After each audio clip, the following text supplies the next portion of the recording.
Welcome back to Southeast Studios. I'm Shyler, and this is Layla. Ian. Braylon. And I'm Mr. Malle, the special guest. We want to start off this episode with shoutouts. Last week we discussed Pop-Tarts and asked our listeners to comment on what their favorite flavor was. We appreciate our listeners' feedback. So thank you to Meg Wheeler, who said her favorite was s'more. That is pretty good. That's my favorite. Actually. I like how there's multiple flavors in it. It makes me happy. And Aaron Locke, who said strawberry all the way.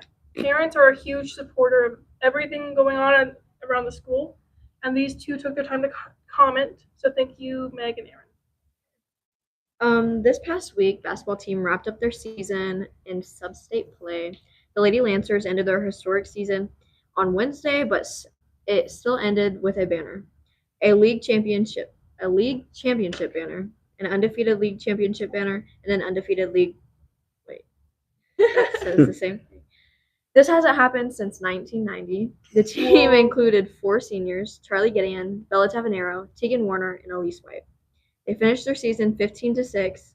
We are very proud of you guys. Woohoo, good job. The boys team finished as sub-state runner-ups. Yay! But they never quit fighting for that win. In front of a student section of over 70 people and many more fans in the stands, the team, including 3 seniors, Colton Jamison, Drew Phillips, and Emery Weaver, found themselves down 9 but battled back to within 1 with just over a minute left in the game. It was an exciting game and season, and we thank you for playing with so much passion. The cheer squad is also hosting tryouts this week. We cannot forget to thank them. They have back-to-back seasons, cheering through football and basketball, supporting, encouraging, and leading our athletes and students for our school. From an epic homecoming to an exciting performance that D2 Pitt State found impressive. Thank you to the cheer squad for all the hours and hard work they dedicate to their sports and our teams. And you, the fans who showed up, who fueled our home team on when going got tough, for drowning out the opposing crowds with your 70-plus voices uniting as one. We give life and energy to the players, and we can't wait to see you in the stands next season. That's a lot. That was so good Friday, too. That was a whole lot. And that was exciting. There was so much pink, too. It looked good. Yeah. We showed up and showed out. Okay. With all that excitement behind us, we hope you haven't forgotten about parent-teacher conferences being held tonight from 3:30 to 7:30 p.m. and tomorrow from 3:30 p.m. to 6. Students will be finalizing their schedules for the 2025-2026 school year. Get on it. Well, with basketball over with and everything, now we are starting baseball and softball. And track. And track. 3. Yeah. But this week, baseball and softball are hosting their jamborees. This Thursday, softball will be hosting theirs out at 3 p.m. and baseball will have theirs Friday at noon. Man, I cannot speak today. Talk to Coach Wydick for more information. The teams will be open for their season immediately when we return from spring break with a home game on Monday, March 24th. Yay. Good luck, everybody. All right. That's basically all for Southeast stuff. So for a random topic, let's talk about what our spirit animals are. So our special guest, Mr. Malle, Whoa. we're just going to guess his spirit animal. I think it might be pigeons. I think it might be pigeons. Mr. Malle, what's your spirit? Well, my spirit animal, I guess, would be the pigeon because of its great sense of direction and its ability to kind of be that overarching feeling of someone's looking out for you at all times from afar.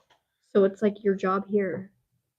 Yeah. Similar to my job here and my former job as a history teacher, which is kind of what got me into the pigeons, is their use of military communication over the years as far back as the Romans and the Greeks. Are pigeons real? They're not They're government real. spies. No, they're not government spies. Though there was a psychologist in during World War II that tried to convince the government that he could train a pigeon to guide a missile into a railroad station if they wanted him to. They didn't take him up on it. Really? You think you could have? I think he could have. I mean, they taught them to They've be like taught messengers. pigeons to play ping pong. It taught pigeons to bowl in psychology. Do you take your pigeons bowling? Pumpkin. I haven't taken them bowling lately. No, I haven't. Really? How do you keep track of them though? They all have individual numbers on their legs. I put bands on them. Very nice to them. Okay. I'm very nice to them. I call them by their name in the mornings when I go out and visit them. And How many do you have? oh, let's see, I have about 75 right now. Oh, Okay. And they all have names? No, just the good ones have names. Oh. For example, I have a couple of my top breeders right now, Legit Lady and Ammo. all right. Oh. Legit Lady took 17th place 3 years ago at 350 miles. She was one of only 70. She was 17th bird out of 749 birds who actually finished the race. She took 15th that day. Oh my How do they know what they're racing? Yeah. The track. Well, it's like a track. It's how many laps they. I'm kidding. No, it's like a cross country race. They all have little bands on their legs, and it's like a timer when they cross the finish line. But how do they know where they're going? That's a mystery. Oh. They think it has something to do with the magnetic Equator. field of the Earth. That when you train a person or raise a pigeon, or you raise a pigeon in a certain area, they get a feel for the magnetism of that area. So then they get drawn back to it. They've been known to travel, like my birds this spring. If they finish the race, they'll go out as far as 700 miles, and it may take them a day and a half. I had three birds 2 years ago that finished almost nearly 600 miles in one day. They showed up the same day. It was like 8 o'clock at night. But 600 miles in one day. I've had a bird that traveled in a race with a little tailwind that went 72 miles an hour based upon the timing of when he finished. And birds are like athletes. The length of their feathers help determine whether they're a sprinter or a distance bird. Really? If you pull a pigeon's wing out and they're all the same length, they're more of a sprinter. If you pull a pigeon's feathers out and the first three are much longer, they're more of a distance bird. Mm-hmm. And I've noticed that with my birds on the shorter races, some don't come in really fast, but when I take them out farther, they finish near the top of the race list. So Oh. kind of interesting. Can you eat them? You can. I don't, but you can. Have you ever before? It's no. You don't They're want called to? squab, and they do a meat bird. They're just a much bigger pigeon. And when you go to places like New York in the old days, I don't know if they still have them now, but they called them squab. And they were like the high price meals that you'd pay for. Bird? Wow. Squab. Pigeon. And it was Squab, they called it. It was pigeon. It was squab. You know, I just think if they fly 600 miles a day, or one of them did, I think that would be some pretty good meat on it. Pretty muscular, probably. Yeah. But no, my ultimate goal is to continue to breed them like a person would do cattle, looking for the best genetics you can find, and maybe start entering some races where you can win money. You haven't yet? I haven't entered those races yet, but I have birds that I'm breeding out of that have won money that I've purchased from other people. Oh, so these aren't Like just birds you Legit found? Lady picked up $3,000 for finishing 17th place. 3,000. For taking 17th. There are Oh, some no, races I've looked first. at this year that I might send birds to. The overall purse is $1 million. First place in the first race is 25,000, and then they work it down from there. It's called the Hoosiers Classic. Wow. There's something called the Peach Classic, which I have a bird who finished that race. I didn't train her, but finished that race, and she won $2,000 for finishing in the top 20. So what do you do if they just don't come back? You just, They're usually fun. you You're to race. just, out money? you just, well, not around here, but in a race like that, yeah, I'm just out the money I pay the entry fees. That's so sad. What Yeah. if like somebody tries to eat it? Hawks like to eat pigeons. Yeah. So, yeah. I've had them come in all tore up from a hawk getting them before. Ooh. Oh. I had one time, which I had to euthanize it. It came in from a race that I had raced, and it limped in. It got through, And then I thought it looks a little weird, and it was drinking water, and the water had come into the mouth, and it was coming out through the belly, like area in here. Oh, the So, chest cavity. yeah. That's terrible. But it finished, so it had the heart Yeah. to finish. That's so. Which reminds me of a story from World War One. The Lost Battalion was a group of soldiers that had got pushed too far up, and they got surrounded by the enemy. And they tell the story that they couldn't get any information out. They were asked to surrender, and they went, "Nope, not going to do it." And they had one pigeon left. They turned the pigeon loose with their deal, and they saw the Germans shooting at it. When the pigeon made it back, it was like 20 miles. It made it back to its loft.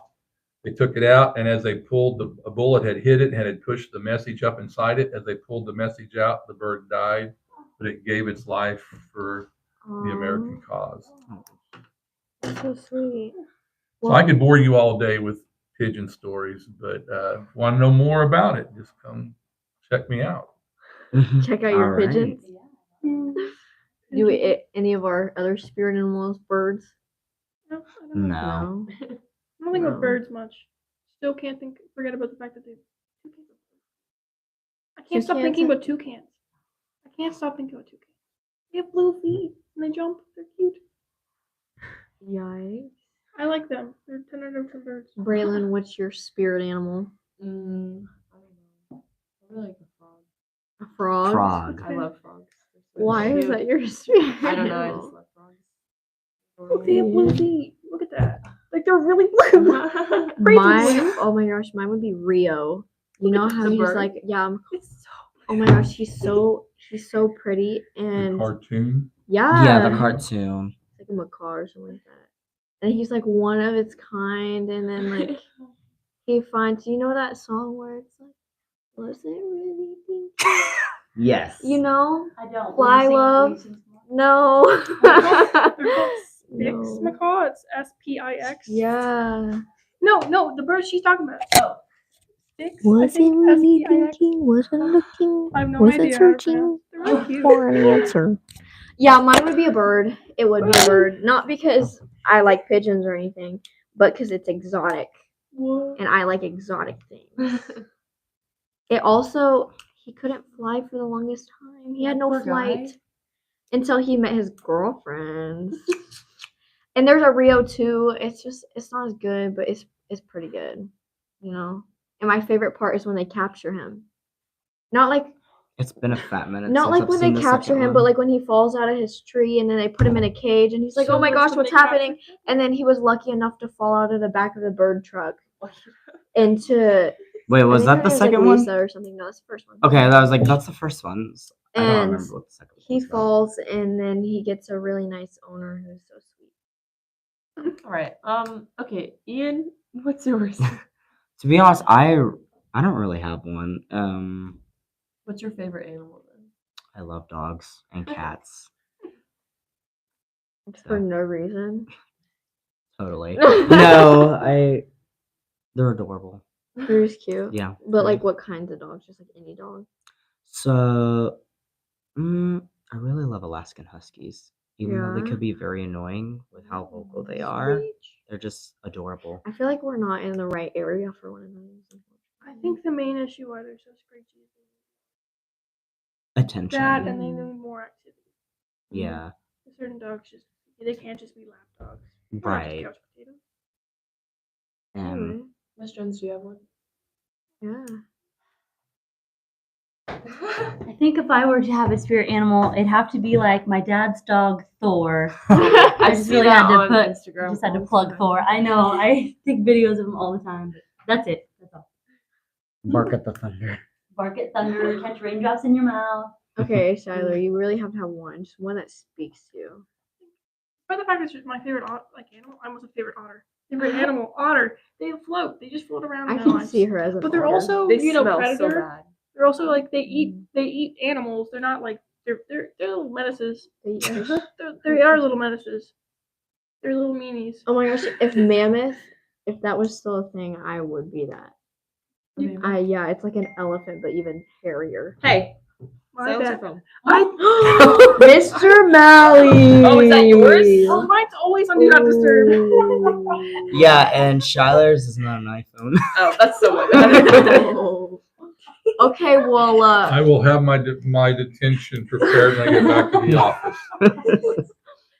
let us know what your favorite, or no, let us know your spirit There you go. animal, and Yeah. if not, just let us know your favorite, and we'll see you next Monday, See ya. right? No, wait, No, spring break. Spring break. Yeah, Monday Next. after. Double. Yeah. We'll be on a hiatus. But So- yeah, comment your favorite or your spirit animal. Thanks. So that's Bye. Was it really thinking?